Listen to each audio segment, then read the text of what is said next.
I had to learn this by heart, by the way. I don't remember it anymore. But Rudyard Kipling was born in Mumbai, India, to a British family. When he was 5 years old, he was taken to England to begin his education in a boarding school, as most children did at that time. And he suffered deep feelings of abandonment and confusion after having lived a pampered lifestyle as a colonial. He returned to India at the age of 17 to work as a journalist and editor for the Civil and Military Gazette in Lahore. Kipling published his first collection of verse, Departmental Ditties and Other Verses, in 1886, and his first collection of stories, Plain Tales from the Hills, in 1888. In 1892, Kipling married and moved to Vermont, where he published his two famous Jungle books and began working on Kim. I'm sure most of you are very familiar with those books. He returned to England with his family in 1896 and published another novel, Captains Courageous. He visited South Africa during the Boer War, editing a newspaper there and writing Just So stories about Kim. His most successful novel and his last one appeared in 1901. The Kipling family moved to Sussex permanently in 1902, and he devoted the rest of his life to writing poetry and short stories, including his most famous poem, If. If you can keep your head when all about you are losing theirs and blaming it on you, if you can trust yourself when all men doubt you, but make allowance for their doubting too, if you can wait and not be tired by waiting, or being lied about, don't deal in lies, or being hated, don't give way to hating, and yet don't look too good nor talk too wise. If you can dream and not make dreams your master, if you can think and not make thoughts your aim, if you can meet with triumph and disaster and treat those two impostors just the same, if you can bear to hear the truth you've spoken twisted by knaves to make a trap for fools, or watch the things you gave your life to broken and stoop and build 'em up with worn-out tools. If you can make one heap of all your winnings and risk it all on one pitch and toss, and lose, and start again at your beginning and never breathe a word about your loss. If you can force your heart and nerve and sinew to serve your turn long after they are gone, and so hold on when there is nothing in you except the will which says to them, hold on.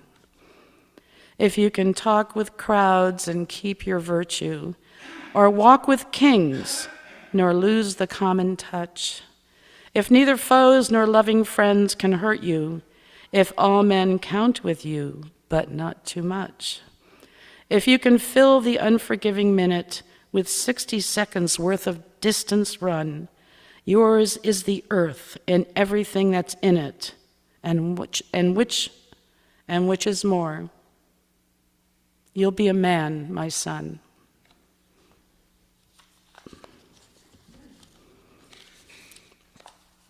Which one?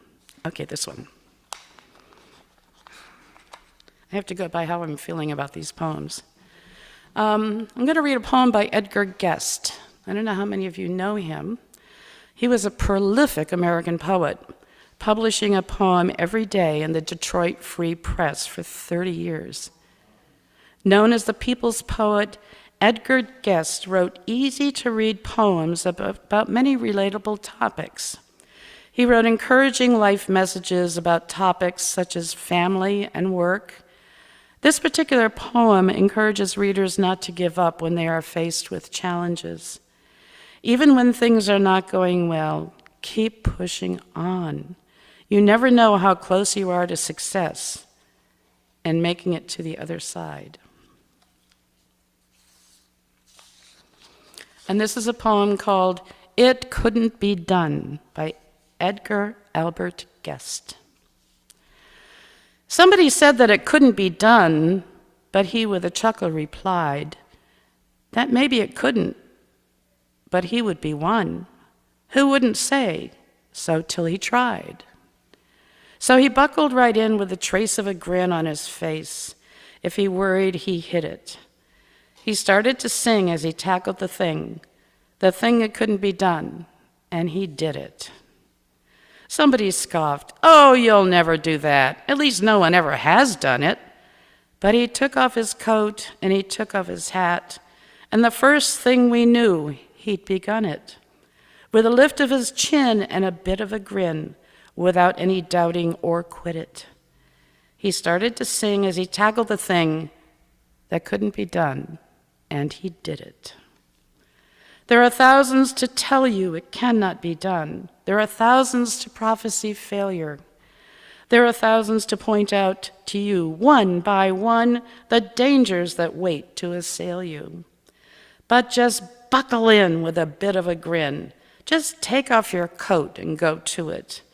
Just start in to sing as you tackle the thing that cannot be done, and you'll do it.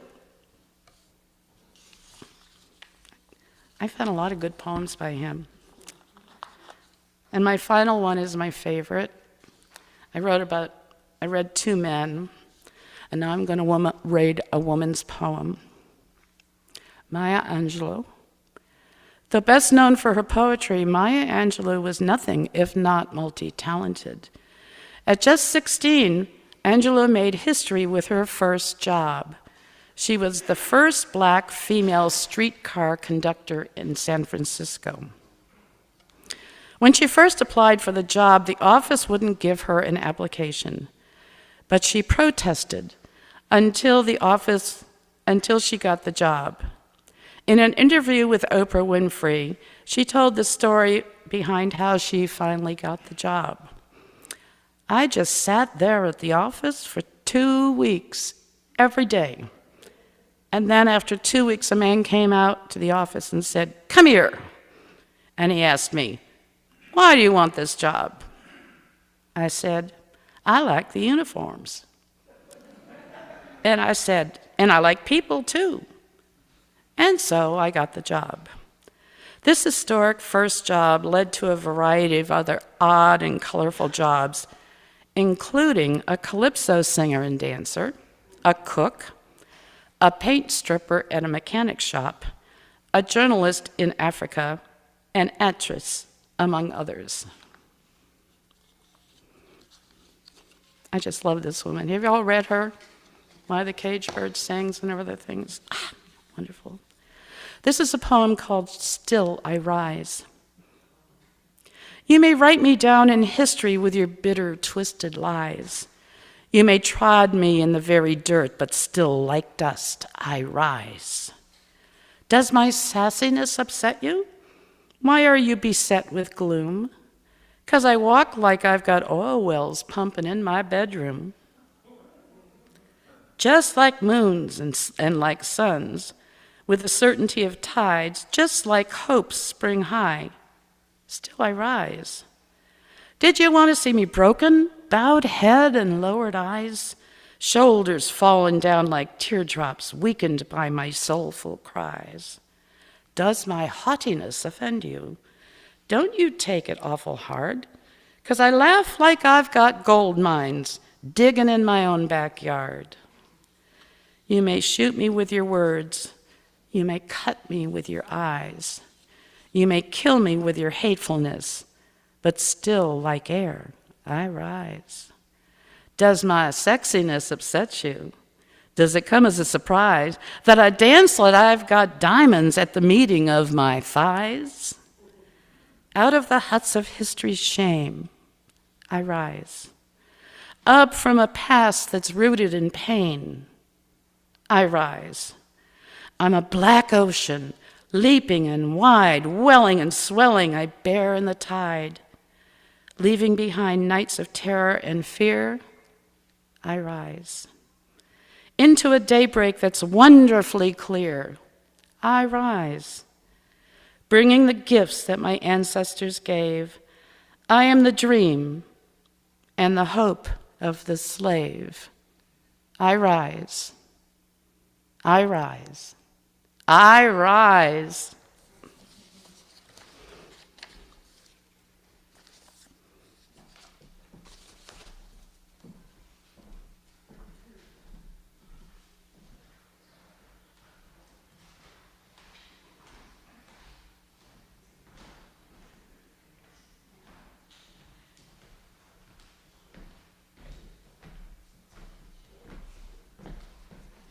Good morning. Can you hear me? Oh, great. You should put the microphone the whole thing has to be. I have an altitude problem. There you go. Is that better? All right, cool. I found this on Facebook, which disproves my theory that there's no intelligent life out there. And this is called the 6 types of courage. And there are 6 types of courage according to this. Physical courage, to keep you going with resiliency, balance, and awareness. Social courage, to be yourself unapologetically. Moral courage, doing the right thing even when it's uncomfortable or unpopular. Emotional courage, feeling all your emotions, positive and negative, without guilt or attachment. Intellectual courage, to learn, unlearn, and relearn with an open and flexible mind. And there's spiritual courage, living with purpose and meaning through a heart-centered approach towards all life and oneself. I will read 3 poems that skirt around the issue of courage. The first is by Stephen Dunn. After leaving the security of mundane jobs, Stephen Dunn bravely turned to poetry. He was the author of 21 collections of poetry, winning a Pulitzer Prize in 2001. What writer would not want the tenacity to write like that? One can only dream to own that biography. A Secret Life by Stephen Dunn. Why you need to have one is not much more mysterious than why you don't say what you think at the birth of an ugly baby. Or you just made love and you feel you'd rather have been in a dark booth where your partner was nodding, whispering, yes, yes, you're brilliant. The secret life begins early, is kept alive by all that's unpopular in you, all that you know a Baptist say or some other accountant would object to. It becomes what you'd most protect if the government said you can protect one thing, all else is ours. When you write late at night, it's like a small fire in a clearing. It's what radiates and what can hurt you if you get too close to it. It's why your silence is a kind of truth. Even when you speak to your best friend, the one who will never betray you, you always leave out one thing. A secret life is that important. The second poem is by a poet which has rapidly become my favorite, and that's Anne Sexton. The child's first step, as awesome as an earthquake, the first time you rode a bike, wallowing up the sidewalk, the first spanking when your heart went on a journey all alone. When they called you crybaby, or poor, or fatty, or crazy, and made you into an alien. You drank their acid and concealed it. Later, if you faced the death of bombs and bullets, you did not do it with a banner. You did it only with a hat to cover your heart. You did not fondle the weakness inside you, though it was there. Your courage was a small coal that you kept swallowing.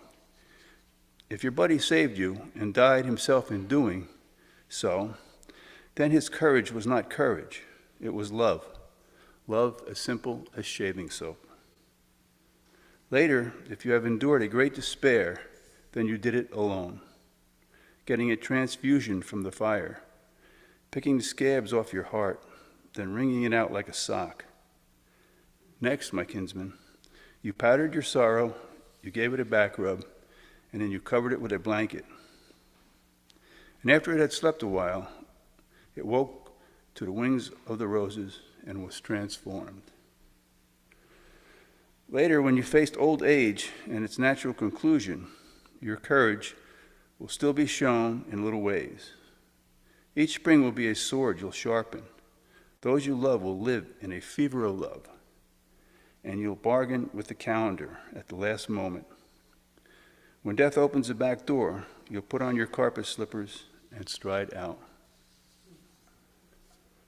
With a strange obsession with death, suffering from depression, poetry was therapy for Anne Sexton.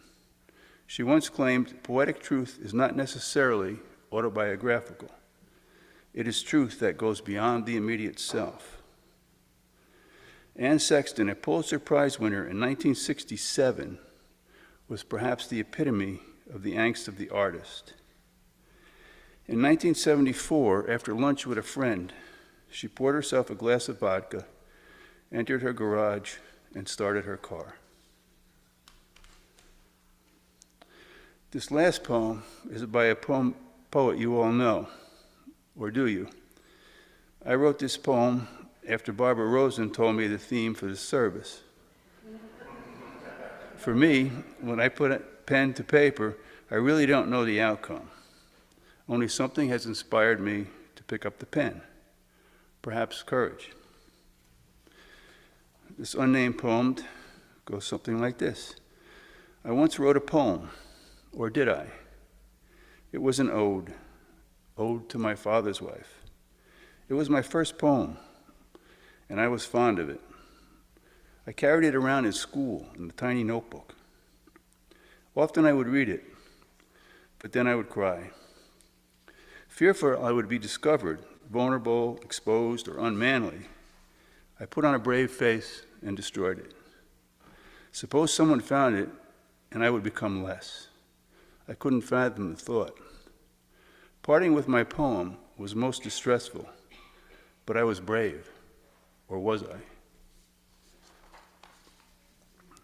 So I've read you 3 poems on courage and bravery, or the lack thereof.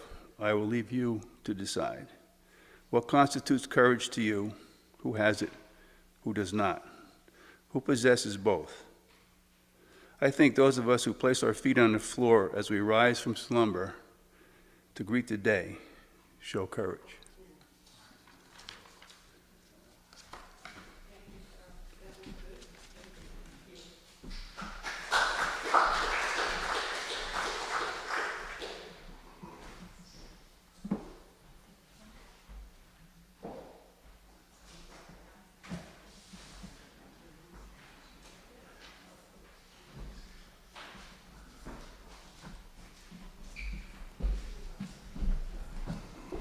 Our concluding hymn is a little tricky to find.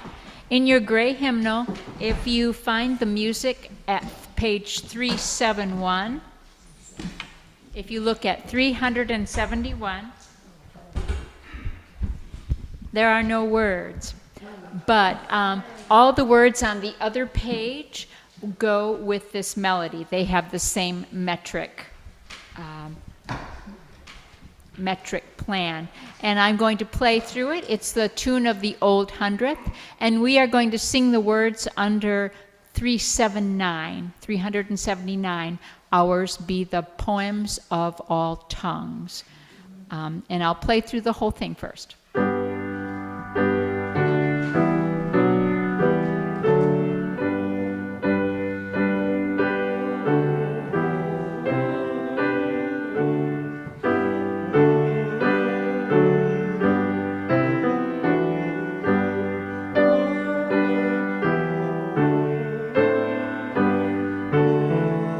379. Ours be the poems of all tongues, all things of loveliness and worth, all arts, all ages, and all songs, one life, one beauty on the earth.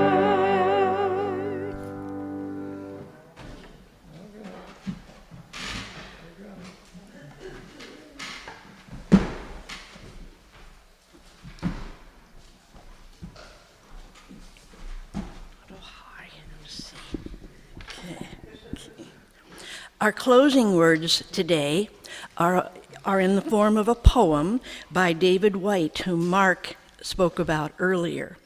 This poem he says of his poem, I wrote this piece of poetry in the midst of lockdown, with the low sunlight flooding through my study windows, looking out on a sparkling spring day that seemed to be the embodiment of that ancient and eternal invitation to begin traveling again.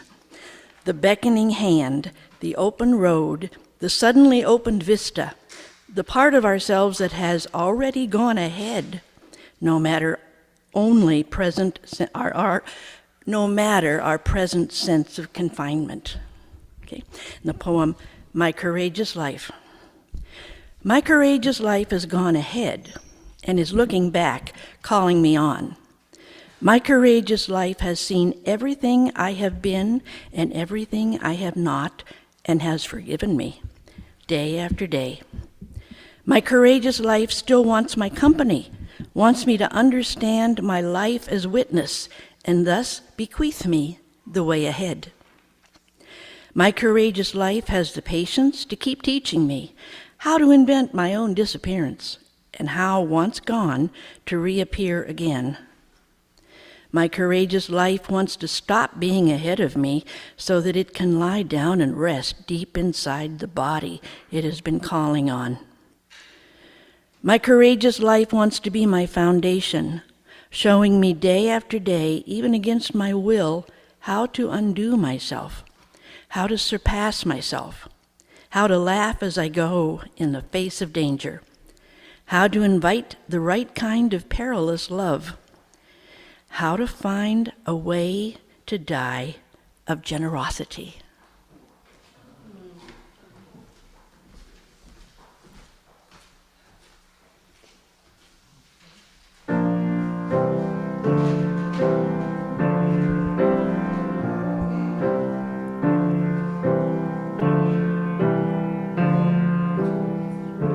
Two roads diverged in a yellow wood, and sorry-eyed cool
And every week they do better. You guys are amazing. Thank you.